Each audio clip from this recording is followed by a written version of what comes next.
Il y a quelques semaines, mon frère est venu se plaindre de drop de FPS. Après quelques tests, j'ai pu vite m'apercevoir que son PC souffrait de throttling, c'est-à-dire de baisse de fréquence soudaine.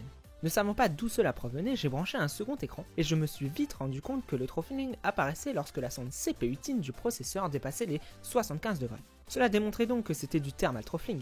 Pour y remédier, j'ai donc décidé d'acheter de nouveaux ventilateurs, d'optimiser le flux d'air et finalement de changer la pâte thermique car la sienne n'avait pas été changée depuis presque 2 ans. Bonjour, c'est Thomas, j'espère que tu vas bien, on est sur la chaîne Agoratech et j'espère que tu aimeras ma vidéo. Pour les ventilateurs, j'ai donc décidé de faire confiance à Cooler Master et leur modèle JetFlow 120. Ces ventilateurs sont livrés dans une boîte noire et violette. À l'avant, on peut lire 95 CFM, c'est-à-dire 2,7 mètres cubes d'air par minute. C'est vraiment énorme. On peut voir que les coins sont en caoutchouc de très bonne qualité et ils sont vendus avec deux adaptateurs 4 pins vers 3 pins, un à 1200 RPM et l'autre à 1600 RPM. À l'arrière de la boîte, on peut voir que c'est un modèle noir en 120 mm. Son PWM va de 800 à 2000 RPM. Il fait du 95 CFM max et fait maximum 36 décibels. Alors attaquons tout de suite les points positifs et négatifs de ce ventilateur.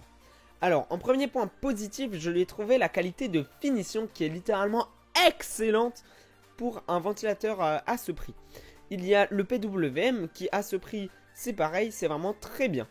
Le bundle est vraiment bien fourni, il y a donc deux câbles en plus, c'est vraiment parfait. Et après sinon il y a la pression statique qui est vraiment excellente, qui est de 2,72 mm par H2O. Et après il y a le prix qui est vraiment très contenu quand on voit les performances de ce ventilateur. Après le seul point négatif que je peux lui reprocher c'est le bruit qu'il fait lorsqu'il est à fond. Clairement, il fait vraiment bien ses 36 décibels, je peux vous le confirmer. C'est vraiment énorme, mais il fait le taf qu'on lui demande. C'est ce qu'on aime avec ce ventilateur. Question flux d'air, j'ai décidé de changer la façon dont l'air circulait dans le boîtier en mettant le ventilateur du Ventirad au-dessus et en changeant le sens. J'ai rajouté un JetFlow 120 à l'emplacement juste au-dessus qui était libre. Cela permet au processeur de bénéficier d'air plus frais et en plus grande quantité. En effet, 2,7 mètres cubes d'air sont envoyés chaque minute en direction du radiateur. De plus, cet air n'est pas chauffé par le GPU.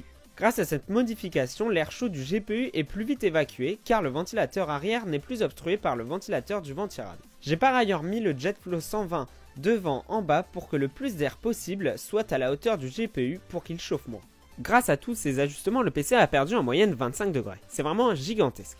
Mais on peut voir que certaines sondes ont perdu beaucoup plus, comme la sonde CPU TIN qui a quant à elle perdu 37 degrés. C'est 12 degrés de plus que la moyenne. C'est vraiment gigantesque lorsque l'on sait que c'était cette sonde qui provoquait le thermal throttling. Bon bah voilà, j'espère que vous aurez aimé la vidéo, que vous aurez compris que parfois la ventilation peut influer sur les performances en jeu.